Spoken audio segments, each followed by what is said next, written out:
aquello era una perogrullada lo que voy a decir, era un barrio, pero era más que un barrio también. No era Para una mí, familia. era una familia. ¿No era una pequeña patria? Y fíjate que además es un barrio que, a pesar de que ahora uno con el tiempo va allí y lo ve muy estrecho, ¿no? Muy cerrado, con tantos coches como hay, y calles pequeñas y demás, aún así, hoy sigue siendo un barrio extenso, es decir, un barrio que tiene un perímetro que no es pequeño, ¿no? Entonces, a pesar de esa de la longitud, de las dimensiones que tenía, era una familia. Para eso conocía todo el mundo. Efectivamente. Y decir que ese era de Villajovita era como un marchamo, ¿no? Yo eso no lo viví, la verdad es que no. Porque además mi terreno, mi territorio casi se reducía a Villajovita. Cuando veníamos a Ceuta, decíamos, no decíamos de ir al centro, vamos a ir a Ceuta. Claro, es como ir a la capital, ¿no? Pues veníamos por cuestiones muy señaladas, pero para nosotros el territorio era aquel. Entonces, yo me imagino que sí, que tendría, porque había gente de toda condición social y económica, por lo tanto, yo creo que podría tener ese había gente que no tenía necesidad, ¿verdad?, ninguna de venir al centro. Pues supongo que no. Era como una aldea, aquello era otra historia, tenía de todo. Aquello tenía sus tiendas, tenía sus lugares de ocio, tenía su iglesia que era el centro de la vida religiosa, cultural y en algún momento social, por aquello de que tiende a de alguna manera aglutinar también a la juventud, en los años 60 y demás. Tiene su playa, teníamos nuestra playa. Tenía todo. Entonces nuestro mundo estaba allí, es decir, no teníamos necesidad. Con el tiempo has vuelto, ¿es lo mismo? ¿Tienes las mismas sensaciones? No, en ningún caso. Es decir, tanto si te refieres a lo que conocías de Ceuta, evidentemente no, pero el barrio no es el barrio. El barrio se parceló, se escrituró y se convirtió en otra cosa. Ese barrio que no es ni mejor ni peor, es decir, es otra cosa distinta, a pesar de que allí sigue viviendo gente, algunos familiares míos que siguen siendo del barrio y fíjate, mantienen un cierto espíritu de lo que yo recuerdo de ese barrio, la vida en las calles, en verano, el estar permanentemente hasta que se va el sol, con la puerta abierta, es decir, eso es de mi época, pero evidentemente la dimensión, sobre todo la dimensión vertical del barrio es tremenda con respecto a lo que había allí y por lo tanto no es ni debe ser, es decir, uno no debe tampoco pensar que va a reencontrar ese barrio que una vez fue, ¿no? Pero bueno, ahí queda en ese recuerdo, ¿no? Sí sirve, ¿no?, para seguir andando. Naturalmente. Esa mirada atrás, cuando uno ya está en el segundo tiempo, ¿no?, del partido, yo creo que es fundamental. Y como alguien decía, es decir, la cuestión no es tampoco ni perseguir al pasado, ni que él te persiga a ti. Es decir, en un momento dado, por una circunstancia determinada, encontrarte con él. Y esa mirada sí que ha sido, además en el caso de mucha gente, muy bonita por una situación muy singular que se produjo hace una serie de años por un colectivo de personas. Fue muy singular y muy bonita, ¿no? Aquello fue entrañable, ¿no? Fue muy entrañable, fue muy entrañable. Sigue siéndolo a otro nivel porque estas cosas tienen su explosión. Se ha mantenido durante el tiempo, se mantienen ciertas cosas, pero fue algo increíble, La gente lloraba en aquel encuentro. Hemos tenido muchos, pero uno especialmente aquí cuando se presentó el libro de crónicas de Villajovita, que para mí fue tremendo, ¿no? Fue cuando presentamos esto. Porque además yo tuve la gran suerte de estar en la mesa presentando el libro junto con el autor, con el presidente, con Juan Viva, estaba allí, y dos personas más del barrio. Y además a mí me correspondió terminar la última presentación y dar paso a un documental que yo había hecho con fotografía, una retrospectiva de aquellos años. Y entonces yo veía, entre ellos a mis padres, que vinieron por última vez aquí a Ceuta, concretamente a mi padre, pues yo los veía reír y llorar. Es decir, la gente era una cosa, una emoción enorme, ¿no? Porque lo mismo estaban riendo, intentando reconocerse, que estaban llorando de la emoción que estaban sintiendo, ¿no? Luego fue algo irrepetible. ¿Y cómo se hace una retrospectiva? Bueno, pues a ver, es difícil. es difícil y siempre te cuesta algún disgusto de alguien. ¿Alguien no salió? Claro, porque además este que tienes en la mano ahora Sí. Fue 2 años después y fue con motivo de una exposición fotográfica y se hizo otra presentación, metiendo más. Eso fue ya estando yo aquí, en junio de 2008. Y lo curioso es que hay gente que me decía, ¿y yo por qué no estoy? Porque no tengo. La foto, no tenía tu foto. ¿Por qué no tengo la foto? Porque yo intentaba, mira que tengo muchísimas fotografías, pero intentaba pues eso, que todo el mundo pudiese verse, porque yo recuerdo que cuando empecé con la web, con la página donde está todo el mundo ahí fichado, por familias, con fichas individuales, con fotografías pequeñitas para que todo el mundo pueda verse. Miguel Ángel López Moreno, el autor de Crónica, que fue quien inició toda esta movida, me decía, Aquilino, ten cuidado con esto, porque la gente va a querer verse. Fundamentalmente. Claro. Y entonces mi intención ha sido siempre que la gente pues se vea. Y cuando alguien me ha dicho, oye, que yo no estoy, pues dime, dame datos dame la foto. y dame fotos que te pueda poner, ¿no? Que te pueda echar. Dame la foto que yo la pongo, ¿no? Dame Efectivamente. La foto. ¿Quiénes eran los amigos de Aquilino en aquella época? Bueno, a ver, en la infancia y sobre todo cuando uno hace la vida en el barrio, en la calle, porque ahora los chicos en la infancia, su vida social, digamos, está relacionada con el colegio. En nuestro caso estaba relacionada con el barrio.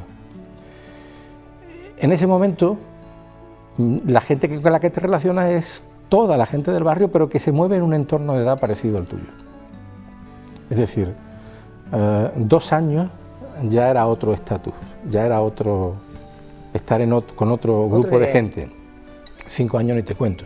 Todo eso se iba reduciendo a medida que iba pasando el tiempo, pero cuando te mueves en el entorno de 10, 12, 14 años, te mueves fundamentalmente con la gente que es de tu edad, y algunas veces, que yo recuerdo de manera magnífica y a través del juego sobre todo, participaba gente de más edad, es decir, ahí se ampliaba el abanico, ¿no? Ahí uno recuerda pues participar en actividades con gente con la que habitualmente no te movías, pero que sí estaba ahí, ¿no?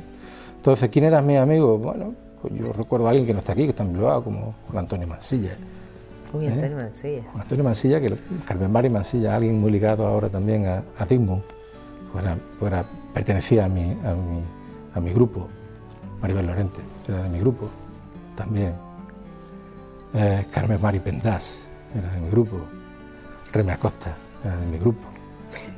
¿Cuánta gente buena de la gente? Bueno, por decir alguna de la gente conocida, Andrés Becerra, por decir a alguien que no está en el mundo público, pero al que le tengo un cariño enorme, que por cierto no he conseguido ver en el tiempo que estaba aquí. Alguien que algunas veces estaba conmigo y otras veces, como en algún relato yo ponía aquí en este libro, estaba frente a mí. Es decir, claro, porque, eso también pasaba. Claro que pasaba. Es decir, que es que allí no todo el mundo. Hace poco bajé por el barrio para llevar a mi hermana menor, que nació en Málaga ya, de los 6 que somos, porque no conocía el barrio. Y subimos, claro, Villajovita ahora. Antes a Villajovita, como yo digo siempre, se entraba y se salía por el mismo sitio. Es verdad. Ahora Villajovita se entra por arriba y se sale por abajo, ¿no? Entonces cuando entramos por allí yo le decía, esto estaba aquí, esto era, lo que pasa es que era de tierra y a nosotros no nos servía para pelearnos a pedradas con la gente de arriba, como con la gente de medio, ¿no? Como tenía que ser. Las casas eran todas una, a pesar de que cada una era distinta, ¿no? Sí. Además, con patios que se comunicaban con todo lo bueno y todo lo malo que tiene esas casas modestas, en su gran mayoría. Tuve la suerte cuando hice esta visita de que de las pocas manzanas que quedan todavía vivas, que anda por aquí en alguna fotografía, es de la manzana donde yo nací, o sea, la casa donde yo nací. ¿Está allí todavía? Está allí todavía. O sea, ¿Has entrado? No entré porque me dio apuro, porque una vez me encontré a la señora que vive allí y le dije, pues yo nací en la habitación del fondo, una casa muy pequeña. Y digo, luego está la cocina, el pequeño salón y luego otra habitación pequeñita a la izquierda. La estructura tiene que seguir igual, evidentemente, porque esa manzana no cambia, no da para más. Y entonces me dijo, ¿quiere usted entrar? Y no sé. Y dijiste que no. Y dije que no, pero tenía que haber dicho que sí, es cierto. Claro, tenías que haber dicho que sí. Es cierto, pero bueno, no sé, me dio un poco de reparo. no sé, ¿no? Entrar en la intimidad de... Bueno, pero era un poco también... Pero te aseguro que a mí sí que me hubiese gustado entrar, ¿no? Por reconocer la estructura simplemente, ¿no? Por estar otra vez allí. Cosa, ¿eh? Es que es el momento en el que uno nace, porque sí, entonces... Sí, no, además, claro, efectivamente. Yo decía, yo es que nací ahí, o sea, yo no nací en el hospital y tal. Ahí nací yo, al fondo, en esa habitación, ¿no? ¿La señora era agradable? Sí, no, te digo que me invitó a entrar, le llamó la atención. Claro, me había llamado. Y allí sigue todavía. ¿A qué jugabais allí? Bueno, pues además juegos de calle. Y yo creo que juegos cíclicos, además. Juegos que yo recuerdo que iban cambiando en función de la temporada. Curiosamente, el otro día me encontré también a alguien que me recordaba cómo bajábamos en caballo por la cuesta. Claro, en caballo era una caña. Ah, vale. Es decir, claro, el caballito. El caballo era la caña y como hacíamos las espadas en determinada época, cuando nos llegaban las maderas correspondientes. Sí, nosotros hacíamos espadas, unas eran metálicas cuando encontramos unos ejes metálicos, me imagino, de algún material de envolver, entonces hacíamos algunas de metal, de madera. Estaba la época de las canutos y los chorlitos, de la guerra de canutos y chorlitos, la época del trompo, la época de las bolas y los juegos de persecución, los juegos de amor. Fíjate lo que te digo. A veces, ¿sí? Claro, porque los juegos, había juegos de niñas. Claro, sí. Y había juegos de niños y había juegos mixtos. Y había juegos donde esa participación tenía, digamos, un componente de relación que iba más allá. Iba un poquito buscando ya otra cosa. Me da su amor. ¿Y te lo dabas? Aquello creo recordar, ¿no? Que era algo que tenías que ocultar entre las manos de alguien. ¿No? Entonces te decía calabazón, o te decía, ¿por qué no?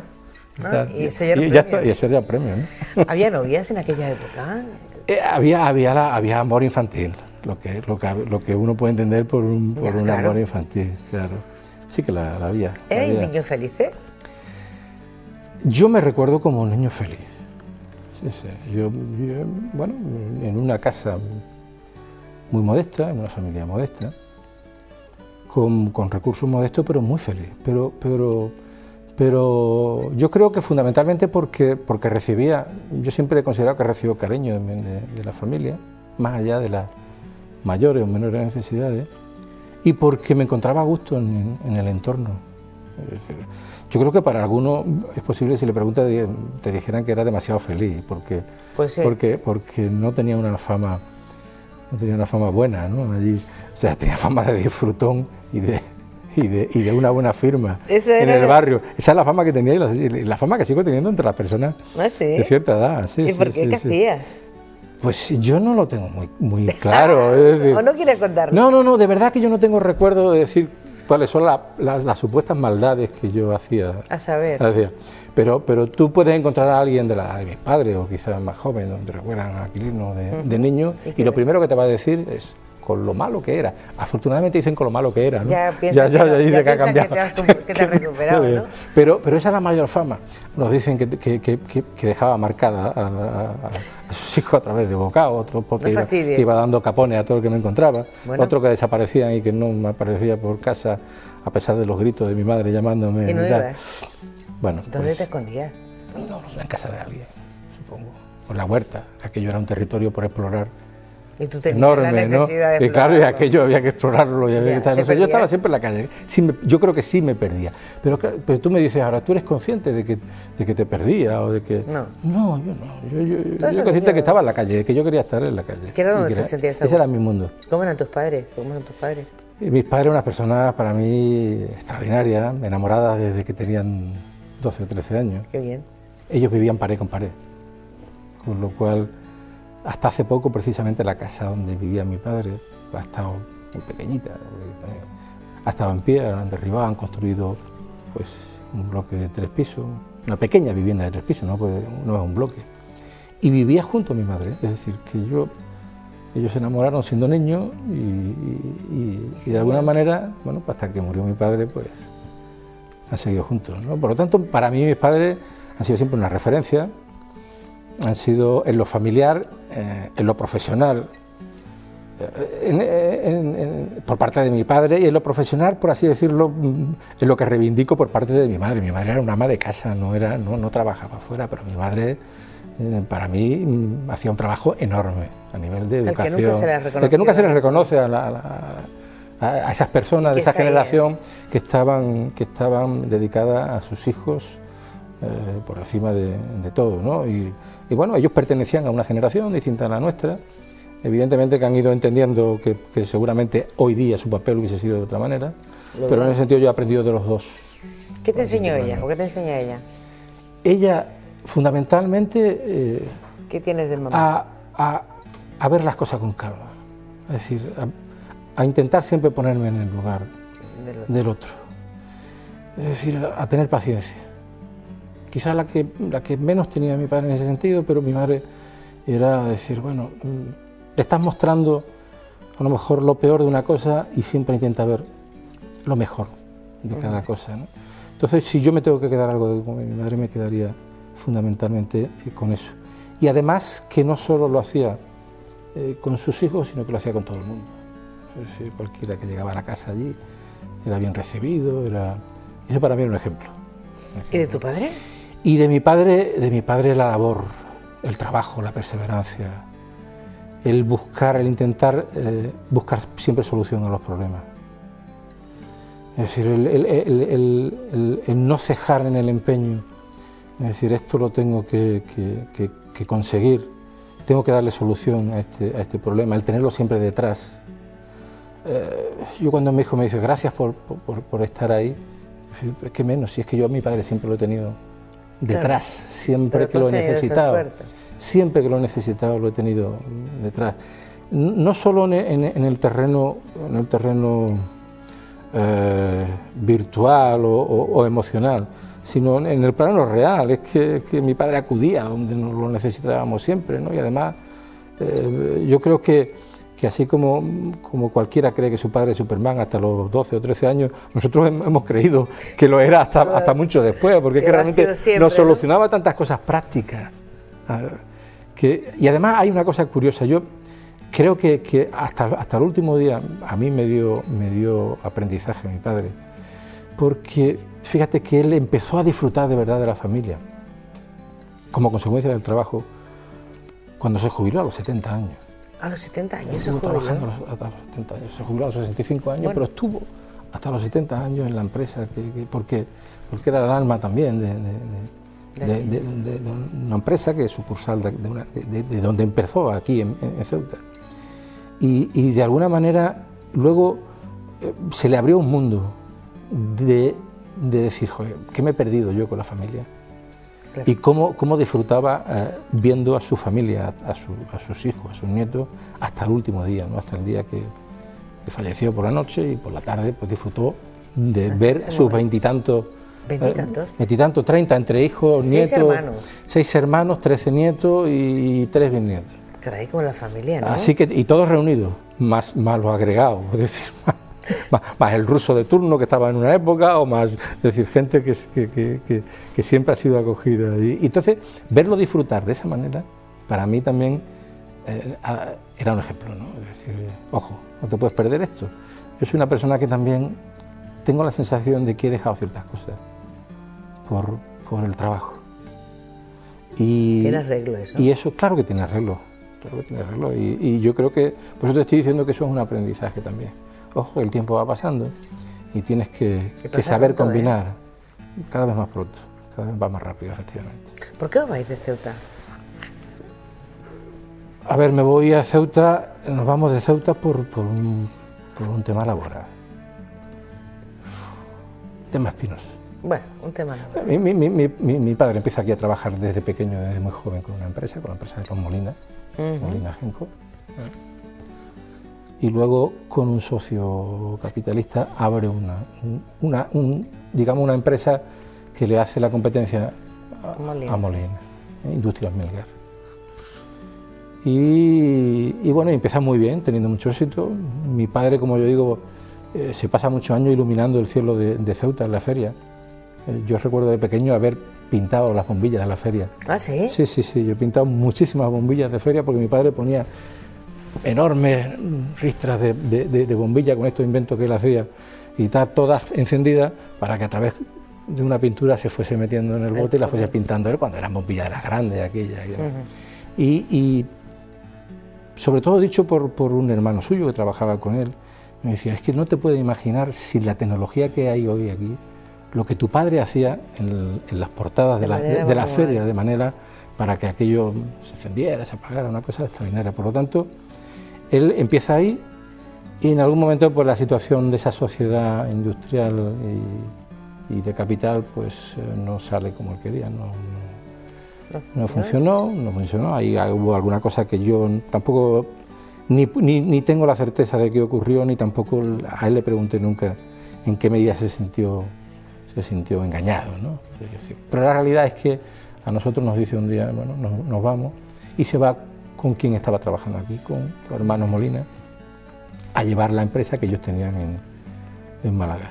Y coge a sus 4 hijos ya por entonces, el último de 6 meses, su jilguero, que le había regalado el maestro de escuela Guilinín, su traje de gitana de la niña, su coche prestado, y nos lleva todo a Málaga.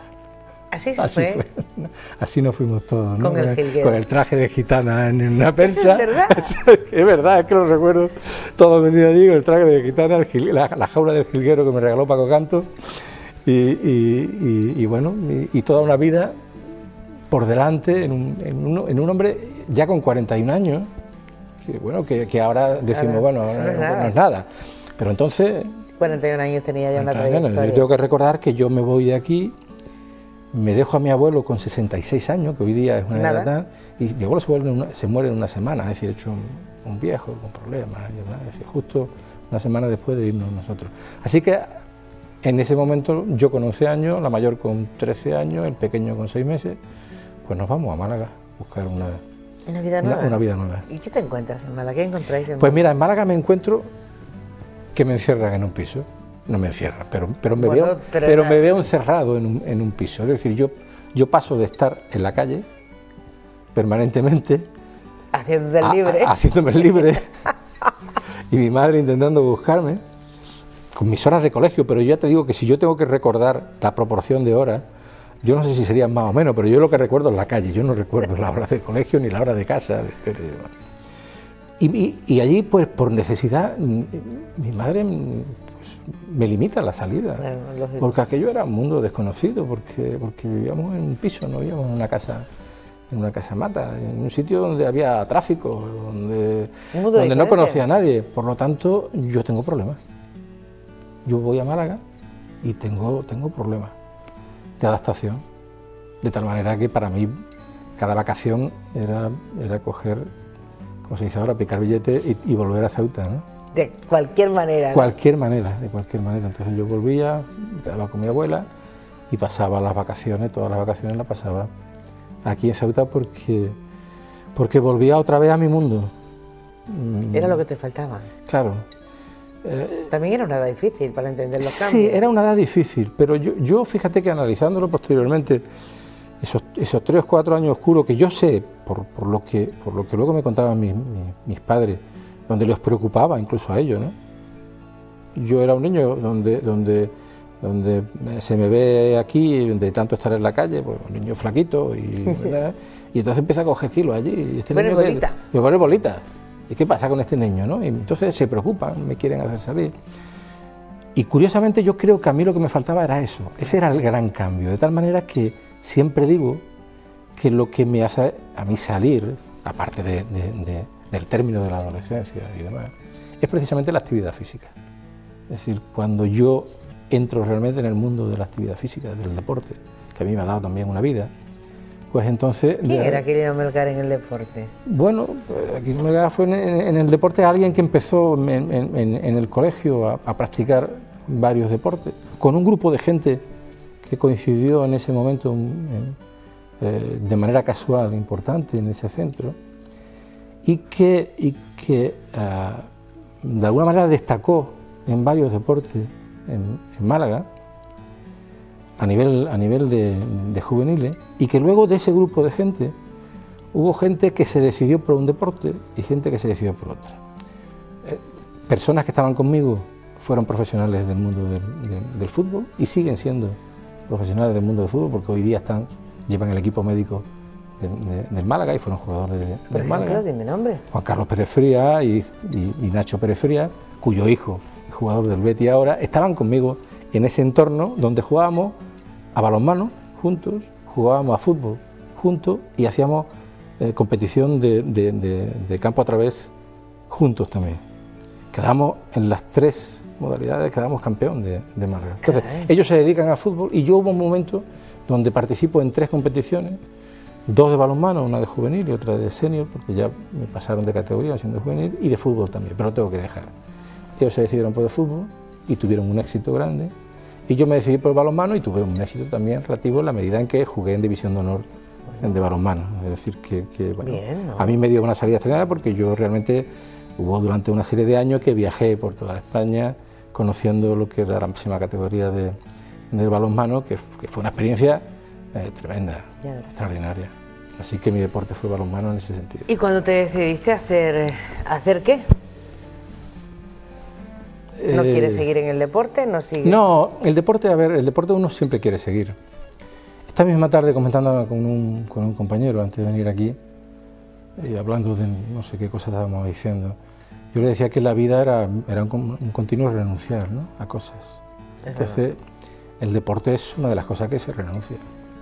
En distintos niveles, lo que es el deporte de alta competición, uno llega a un momento en que dice, bueno, ya no puedo seguir, luego sigue haciendo deporte a otro nivel, y hay gente que puede mantenerlo durante toda la vida y hay gente que tiene que ir renunciando por lo menos a cierto tipo de actividad física. A mí me ha ocurrido eso, pero eso son renuncias como en muchas cosas. Es decir, el problema de la vida yo creo que es, si no eres capaz de adaptarte, no eres capaz de ir renunciando a lo que ya no eres, a lo que has dejado de ser, a lo que puedes hacer. Por lo tanto, tu vida se va remodelando en torno a otros intereses y otros gustos, sin necesidad de echar de menos esa época. Eso ya se ha vivido. Claro, y sin decir, bueno, es que esta época fue extraordinaria para mí, ¿no? Pero bueno, te da la satisfacción otras cosas. Porque si no, yo creo que entramos, y un poco se puede enlazar con la historia que hablábamos antes de lo de Villaviciosa, se puede enlazar con la añoranza, ¿no?, con la nostalgia. Yo creo que la nostalgia? No, yo creo que no. O sea, echar la vista atrás, yo creo que sí es bueno. Echar de menos lo que tenías atrás, yo creo que no es bueno. Y eso, yo creo que eso es la nostalgia. No ayuda a caminar, ¿no? Yo creo que no, para nada. Y hay en esta historia singular ha habido gente que ha querido encontrar su salida a la nostalgia y se ha dado cuenta que se ha chocado con la realidad. La realidad es que el tiempo es inexorable. Nada, ¿no? Por lo tanto, nosotros siempre hemos tenido también mucho cuidado en decir, ojo, esto no es un proceso de nostalgia, esto simplemente es un proceso de mirar para atrás, reencontrarte con gente que compartió tu vida en un momento determinado, que es absolutamente distinta, pero que tiene en común también contigo algunas vivencias que hacen que el encuentro sea un encanto. Si no, sería una tristeza, ¿no? Imagínate, solo llorar y pensar en lo que ya no tenemos. Fíjate, pero mira, hay una cosa curiosa, cuando presentamos esto, yo acababa de leer un libro de una novela de Umberto Eco, la misteriosa historia de la reina Loana, no recuerdo bien el título. Sí que recuerdo bien que el protagonista era un hombre que a través de un accidente había perdido un tipo de memoria, la memoria episódica. Es decir, recordaba todos los conocimientos, todo lo que había leído, todos los procedimientos, toda la forma de hacer las cosas, pero no recordaba todo aquello que estaba ligado a los sentimientos. Entonces yo le decía a la gente cuando me dirigía a ellos, ¿sabéis lo terrible que sería perder la memoria episódica? Es decir, perder la memoria de que cuando eras pequeño, ¿qué amigos tuviste? ¿O cuál fue tu primer amor? Y yo les decía, lo que es peor todavía, por no recordar, pensar que a lo mejor ni tuviste buenos amigos, claro, o que a lo mejor no tuviste ni ese primer amor. ¿Tuviste un primer amor? Claro que lo tuve, como todo el mundo. ¿Aquí o allí? A ver, ese primer amor infantil lo tuve aquí. Eso, yo quiero... Y el último amor fue el que me quitó de venir aquí. Ese decidió definitivamente que aquel era Ese el sitio. decidió, efectivamente. ¿Alguna vez pensaste que volverías? No. A ver, yo pensé, yo de hecho volví aquí, volvía muy a menudo. Yo estuve volviendo desde el 66 hasta el 71, entonces estoy hablando hasta que tú cumplí 16 años. Y justamente fue cuando conocí a la que actualmente es mi compañera. Sí, la conocí a ella y eso, de alguna manera... Se acabó el viaje. Se acabó el viaje. Ya volvimos, pero volvimos juntos en alguna ocasión y demás.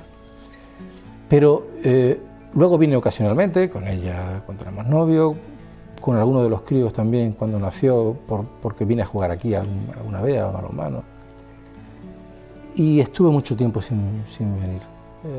Tantos años que mi vuelta después, a raíz de esto, ya habían pasado en torno, no lo sé calcular, pero en torno a 10, 15 años de la última vez que yo venía aquí, que no había vuelto. Por lo tanto, incluso cuando hicimos los primeros encuentros aquí, antes de la presentación del libro y demás, yo recuerdo que decíamos, qué bonito está Ceuta. Está muy bien además para pasar un fin de semana, pero yo creo que no vendríamos aquí a vivir. Eso lo he dicho yo, eso lo he dicho yo. Lo dije. Sin embargo, sigues viviendo aquí. Y sin embargo vine, no solo vine yo, sino que vino también posteriormente mi mujer, y estoy muy a gusto aquí, evidentemente. Y ella también. Y ella también, mucho. Bueno. Pero yo no me lo había planteado, de verdad que no entraba en mis cálculos el volver, salvo para una ocasión, es decir, para un encuentro, para algo profesional o personal, pero no para quedarme, no entraba en mis cálculos. Esto fue producto de una situación muy puntual, muy coyuntural, estaba en el sitio oportuno, en el momento oportuno y en las circunstancias. ¿Cuál era el sitio oportuno? Bueno, el sitio oportuno era en medio del conocimiento de una serie de personas que estaban vinculadas a Ceuta en ese momento. El sitio oportuno era la experiencia que yo tenía en el ámbito educativo. El momento oportuno era la situación en que se encontraba aquí el partido que en ese momento tenía la responsabilidad de poner ese cargo en medio, y el momento oportuno también era el momento en que yo me encontraba también profesionalmente y vitalmente, porque mis hijos ya eran mayores. Y bueno, a mí se me plantea la posibilidad de decir qué predisposición tienes de venir a Ceuta, y después de cerciorarme de que no era una broma, de que era verdad. ¿No te lo creíste? No, que pensaba que era una broma, porque además, curiosamente, estábamos preparando esta exposición y nos gastábamos bromas continuamente la gente que lo estábamos preparando, y pensé que era una broma. Pero cuando vi que era en serio y que además me daban menos de 24 horas para tomar una decisión, pues empecé a preguntar. Y nadie me dijo que estaba loco. Nadie te dijo eso. Nadie me dijo, ¿dónde vas? Todo el mundo me animaba. Y entonces, antes de que pasara las 24 horas, me senté y dije, bueno, pues prefiero equivocarme, o prefiero ser atrevido a irme para allá que no arrepentirme. Prefiero equivocarme en decir que sí, que no arrepentirme de no haber dicho. ¿Y te has arrepentido alguna vez? Yo normalmente no me arrepiento de nada de las decisiones que tomo. Puedo aceptar que puedan ser erróneas o no, pero nunca me arrepiento. Nunca me arrepiento, entre otras cosas, porque para mí siempre son positivas. Y todas las experiencias son positivas. Y esta lo ha sido mucho, ha sido enormemente positiva desde el punto de vista no solo profesional, sino personal también. La experiencia extraordinaria. ¿Y qué hay entre el deportista, el político, el travieso? ¿Esto cómo es, este cóctel? Pues no lo sé, yo creo que todo vale. Es decir, todo es al final un cúmulo de experiencias que, si uno tiene la mente abierta para recibir, esa predisposición, como decimos pedantemente los que estamos alrededor de la pedagogía, esa disonancia cognitiva, es decir, preguntarse por qué ocurren estas cosas y analizarlas, y tener un punto también de osadía, que para mí no deja de ser un aprendizaje también. Es decir, yo a la gente le digo que soy una persona introvertida, que lo soy, que soy una persona tímida, que lo soy, Me dice, bueno, ¿y tú cómo eres capaz de abordar una presentación en público o de hablar? Simplemente porque es un aprendizaje social. Sencillamente es la superación de ciertas carencias.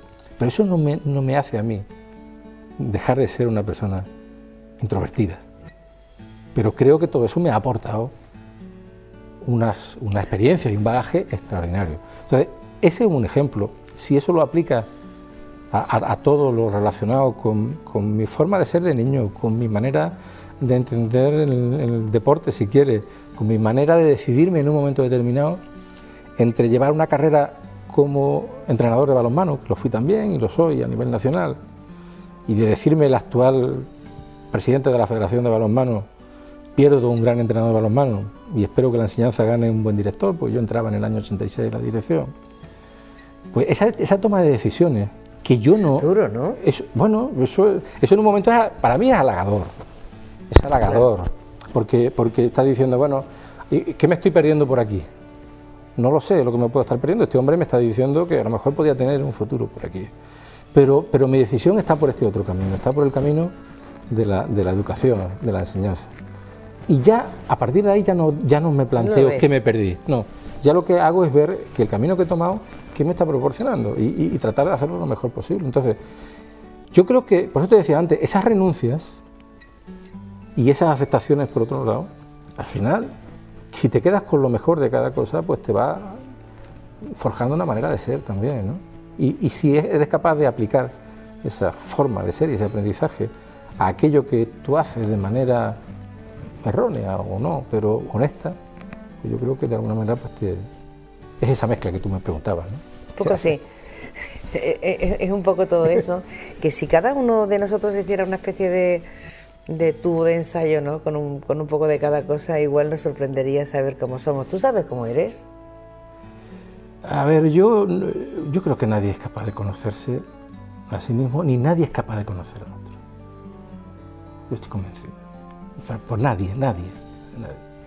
Primero porque a pesar de que uno, claro que uno sabe cómo es, o intenta saber cómo es, y sabe sus defectos y trata de esconderlos, y sabe sus virtudes y trata de explotarlas, yo creo que esto es honesto. Y eso no significa que lo que uno pueda considerar que no es una virtud pues sea algo malo, ¿no? Simplemente cada uno se conoce cómo es, hasta los límites que tiene. Yo creo que todo el mundo además luego tiene un cierto grado de careta. En lo profesional, en lo público, en la relación con cualquiera, incluso con tu pareja. Es decir, por muy honesto que sea, por muy bien que uno se conozca, a veces con la mirada o con un gesto, siempre hay algo a lo que no se llega. Siempre hay algo a lo que no se llega. Entonces, hombre, yo creo conocerme. Creo conocer mis limitaciones, mis posibilidades, pero también creo que hay ciertas cosas que igual pues no termino de conocer bien, ¿no? No quieres tampoco, ¿no? Pues igual no. Porque no interesa para nada.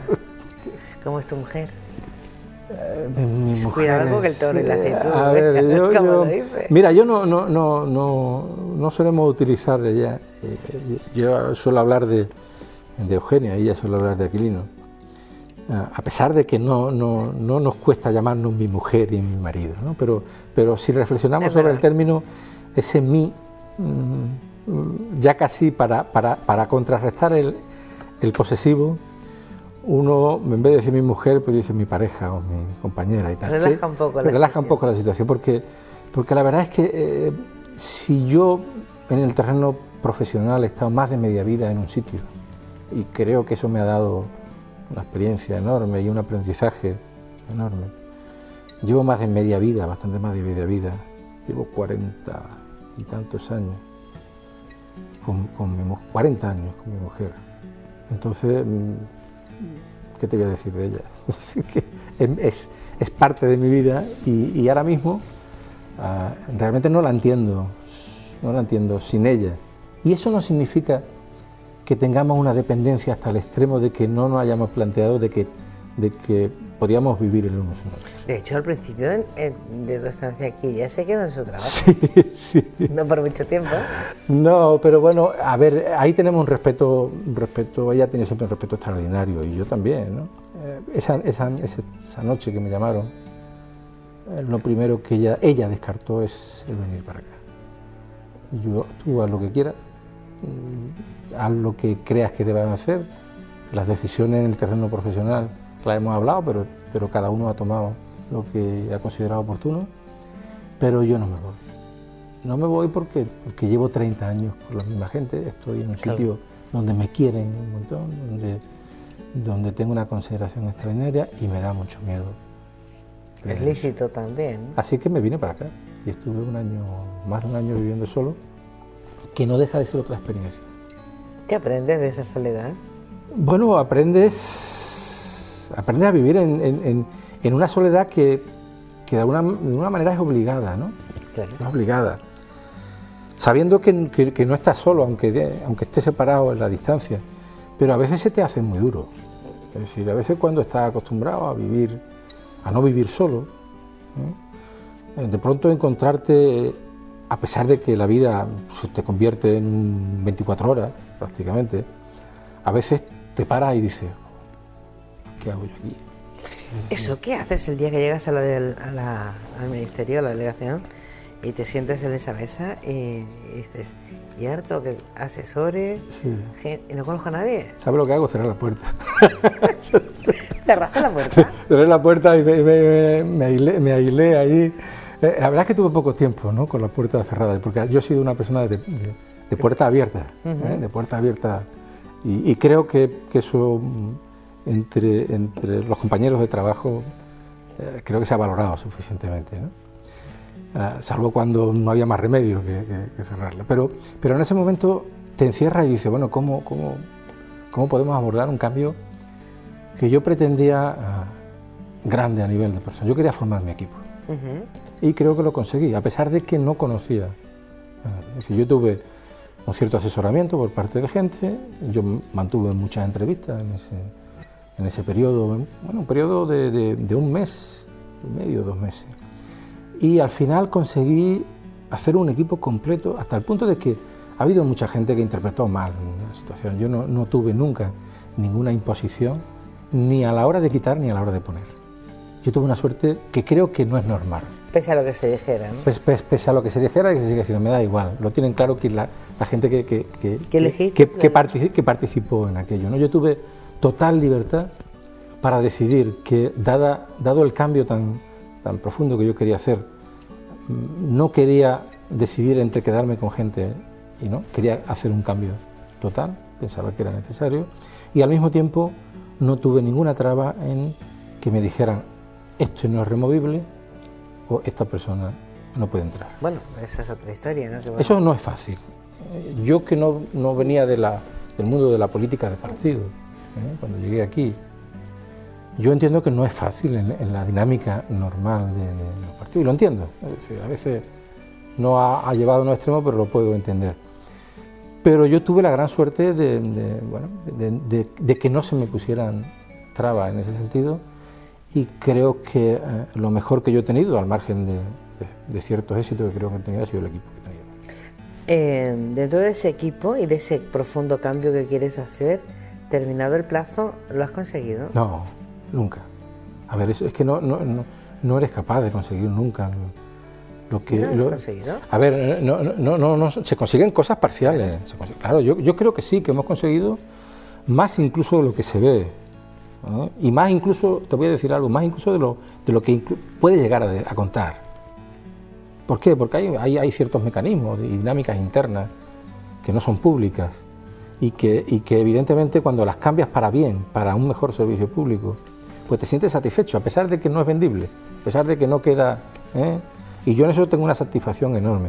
Pero digo que tengo la insatisfacción también de decir, bueno, es que esto es un recorrido que no acaba nunca. Por lo tanto, 3 años, porque han sido 3 años, es muy difícil. Yo he abordado cambios en donde he estado en la gestión de un centro en un plazo de 10, 15 años. Cambios que se han notado de verdad, Aquí son cambios que, bueno, que igual se han notado, pero tampoco uno está seguro si son perdurables en el tiempo, y entonces se convierten en verdaderos cambios. Entonces, por un lado tengo la satisfacción de haber hecho cosas muy positivas. Por ejemplo. Y por otro lado, bueno, pues la participación, por ejemplo, en la formación del profesorado, la dinámica que se ha generado en torno a la participación de los centros en proyectos educativos, me parece que ha sido muy importante. Las dinámicas que se han generado a nivel de servicio público, a nivel de gestión de personal, a nivel de administración de recursos, cuando uno tiene que hacer una labor de transparencia pública en la gestión de dinero público, por ejemplo, creo que ahí hemos avanzado mucho también.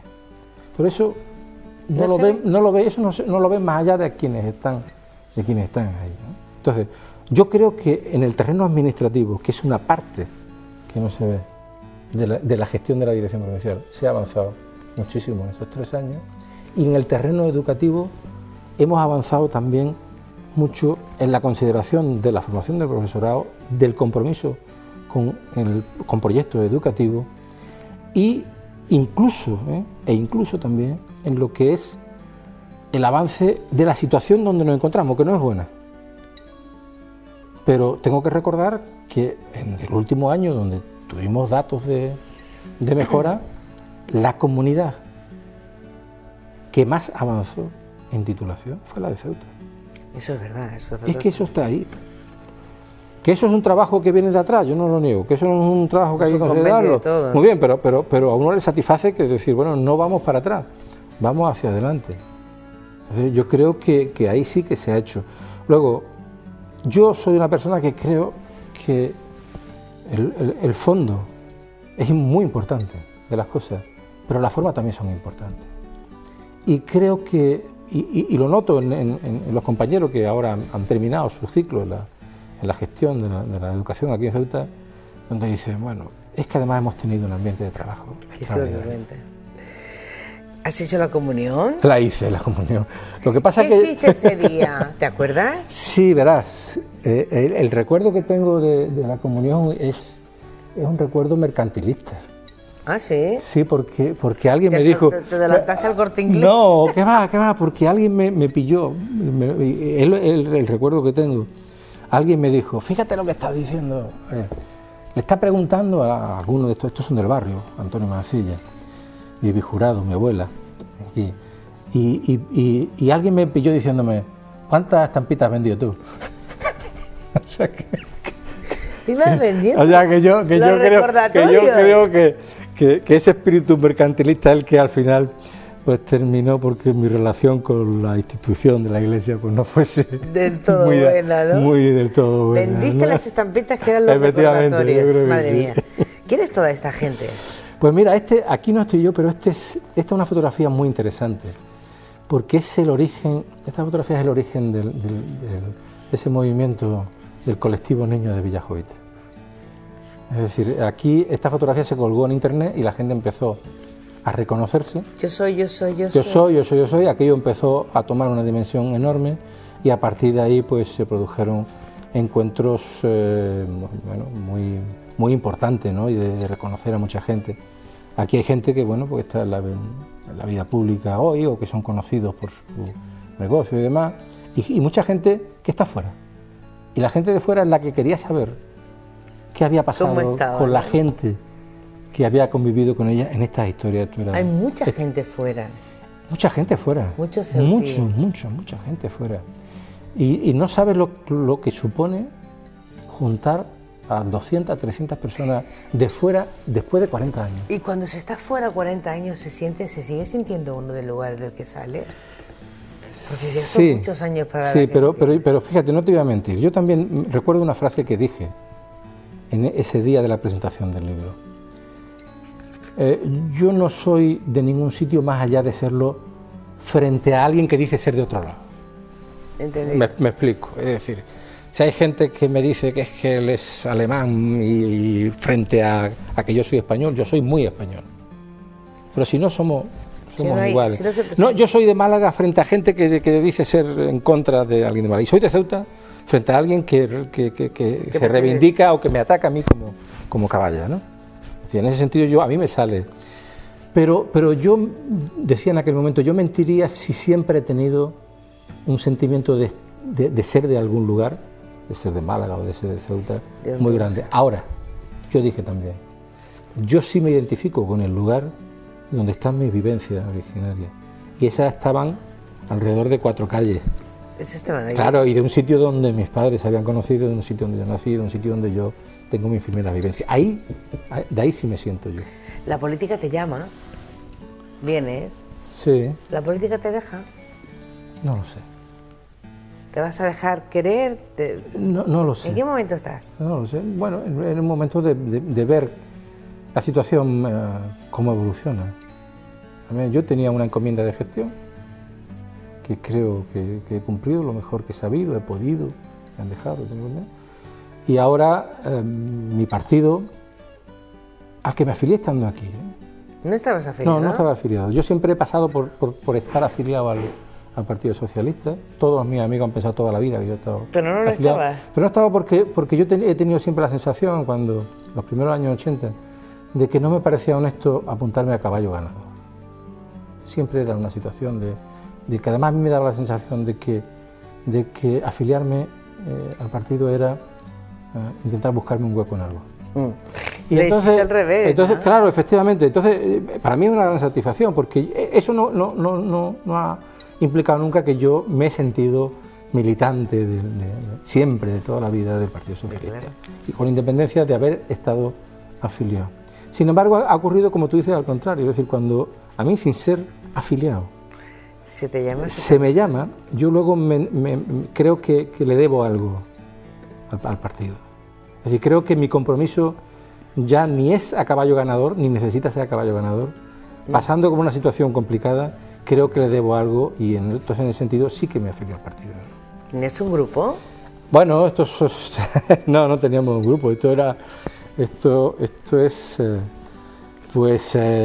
los grupos que había en la época de los 60 y entonces para Reyes decidimos hacernos todos un chaleco parecido y comprarnos una guitarra parecida y hacer un conjunto músico-vocal para hacer la fotografía. Músico-vocal. Cada vez que era así, músico-vocal.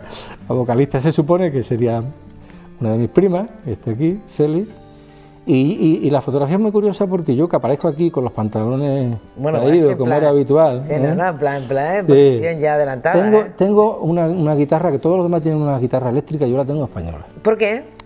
Pues no lo sé, porque la versión oficial es que se me han acabado las guitarras eléctricas. ¿Pero? Y yo tengo mis dudas si es que era un problema económico o un problema de que lo dejaron para muy tarde y efectivamente que no me extrañaba tampoco, ¿no? No tiene por qué no. Pero la realidad es que yo tuve la guitarra. ¿Te gusta la música? Sí, me gusta la música. Me gusta mucho la de tu hijo? Música. La de mi hijo me encanta. La de mi hijo me encanta, pero ¿por qué? Porque yo creo que tiene un componente subjetivo ahí que es muy difícil dejar de lado, ¿no? Y porque además yo creo que lo hace con dignidad y creo que vale además para lo que hace, por lo tanto yo lo pongo en valor mucho, ¿no?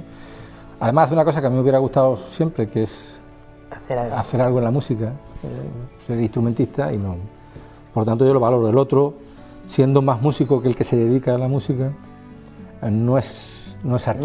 No ha querido. No se siente. No se siente artista, ¿no? ¿Cómo son tus hijos? Mis hijos son distintos. Son del mismo padre y de la misma madre seguro, con total seguridad, y también del mismo padre, Dicen los portugueses que llevan el primer apellido, como el de la madre, porque ahí sí siempre están seguros, ¿no? Ahí no falla. Ahí no falla. Pero no, son los dos hijos del mismo padre y de la misma madre, pero son absolutamente distintos y lo hemos educado de la misma manera. Uno es más alto, el otro es más pequeño. Uno tiene una forma de abordar las cosas, otro tiene otra forma distinta. Uno tiene unas capacidades y unos defectos, y esos defectos y capacidades son los que le faltan al otro. Pero son los dos para mí extraordinarios. Es decir, estoy muy, muy, muy orgulloso de los dos. ¿Estos que son cumples? ¿Esta es una fecha importante? Estos son los cumples, y los cumples son...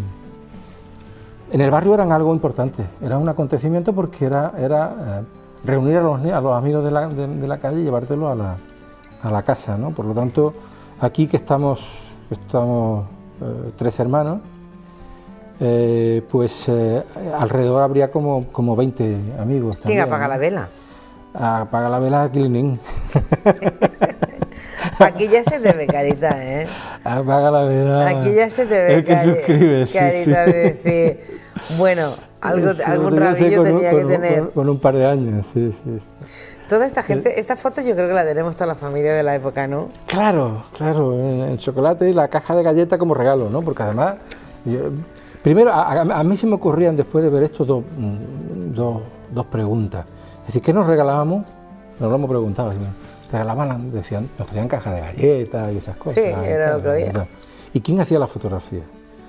Bernal, en una Claro, época, en nuestro caso, Jurado. Jurado que vivía allí, que nuestros hijos son también sus hijos de aquella época, y muchas las haría Jurado también. Claro. Pero teníamos nuestras fotografías de cumpleaños. Todos, además, era indispensable, tanto, pues, ¿no? Fíjate, aquí estoy yo, pues, Rafaelito Carrasco. Ah, fíjate. Sigue siendo moreno, ¿eh? Angelia Costa. ¿Te gusta encontrarte con gente? Mucho. ¿Lo has disfrutado? Lo he disfrutado muchísimo, lo hemos disfrutado todos mucho. A ver, luego cada uno ha seguido en su vida, en su mundo, en su situación, en su posición, en sus pensamientos. A veces distintos, disparos. Claro. Pero sí que nos ha gustado mucho. En general yo creo que ha sido un cariño enorme el que sin hacer ese ejercicio de nostalgia que yo te decía antes, ha sido una cosa muy singular, muy bonita. Mira cómo eran las casas. Mira, sí, es curioso, esto está aquí porque esta es una manzana, aquí falta mi casa del extremo, ¿eh? Pero es de las pocas que sigue en Villaviciosa. Sigue muy poquita, esta manzana. Es verdad. Y sigue, bueno, con la fachada un poquito remodelada, pintada y demás, pero sigue exactamente igual que ahora. Con este famoso escalón que hay aquí, que era un punto neurálgico del barrio, por donde ahí se sentaba todo el mundo en distintos momentos, en distintas épocas, y que al final era el escalón del Mané. ¿Dónde se ligaba? Pues también ahí se cocía todo. Hombre, por lo menos se iniciaba, luego ya había que abrirse, ¿no? Pero ahí se cocían muchas cosas en ese escalón. Hay muchas fotografías en ese escalón, sí, de la gente de la época. Debe ser algo eso. En el escalón del Mané. ¿Te ha gustado ejercer la política con ficha? Sí. ¿Volverías a hacerlo? A ver, sí, sin ningún tipo de problema. Yo creo que el compromiso no hay que tenerlo. Pero uno, yo creo que ve desde haciendo la política con ficha. Creo que es muy, yo me siento orgulloso, ¿eh? A mí me fastidia mucho el descrédito que hay del político, ¿eh? En general. Y yo no me considero un político profesional en ese sentido peyorativo del término. Pero arremeto siempre contra quien critica en general a los políticos. La política tiene mucha miseria, pero tiene mucha grandeza. Por lo tanto, no podemos quedarnos con lo que tiene de miseria, que también la tiene como toda actividad humana, ¿no? Está claro. Así que yo me quedo con la grandeza de la política e intento, en mi modesta opción de participación, hacerla grande, ¿no? ¿Qué no has hecho? ¿Qué no te ha dado tiempo? Bueno, yo creo que muchas cosas. Todo lo que está por venir no he hecho. Yo creo que, hombre, nada de lo que de alguna manera me he ido proponiendo sobre la marcha, no como meta a largo plazo, he dejado de hacer. Sí me he interesado por la gestión del centro, he tenido la oportunidad. Esto no era una cosa que tenía prevista, pero tampoco he rehuido y por lo tanto me ha dado esa satisfacción. Pero no he dejado de hacer nada porque no me he planteado tampoco nada extraordinario y al mismo tiempo se me han ido planteando cosas nuevas, por lo tanto claro, he ido sumando y espero seguir sumando y si no, pues hay muchas cosas por hacer y por leer y por...